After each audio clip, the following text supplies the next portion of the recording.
Dr. Harold Hodge, a distinguished toxicologist on the Rochester team, has carefully investigated the safety of fluoridation. Well, to put it very simply, fluoride is safe at 1 part per million. It's corporate science.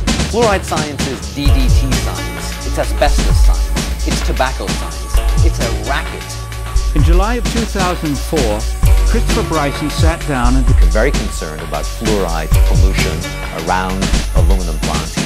Very concerned about what the fluoride is doing to that suggestion that Gerald Cox makes his proposal to add fluoride to public water supplies. Concerned about fluoride pollution and about lawsuits of a similar magnitude for fluoride pollution. So it's no coincidence, and I refer to fluoride as a major industrial air pollutant. In fact, the leading air pollutant in the aftermath of the Cold War. Those are not my words, that's not my opinion. That's a quantitative assessment by industry experts of the scale of the lawsuits they were facing.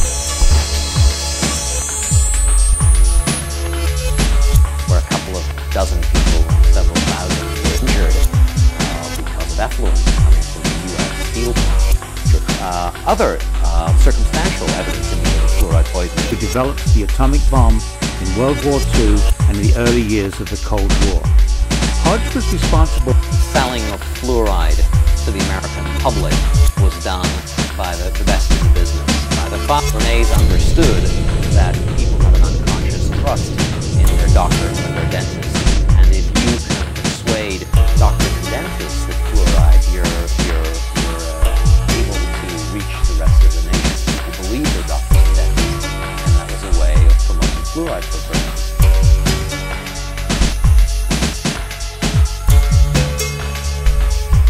Waste.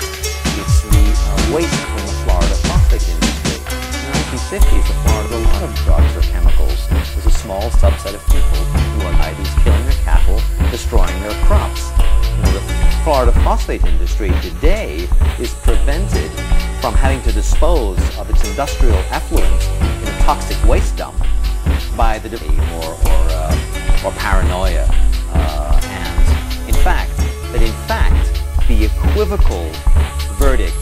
In this interview, we asked Bryson to introduce us to some of the important individuals and institutions which have played a role in shaping public policy on the toxicity of fluoride and the purported safety of the controversial water fluoridation. Years, the public health establishment told us that lead in gasoline was safe. We know today that children's brain... Nature for nearly 25 years, and I've never seen that. Never ever seen where every single endpoint that was a cancer endpoint had been downgraded. I'd seen 1 or 2 endpoints argued over, usually on a definition of what is a cancer in that particular tissue, but I've never seen every one of them downgraded. I found that very suspicious. And I think I can say in conclusion that there is no health hazard that justifies postponing water fluoridation.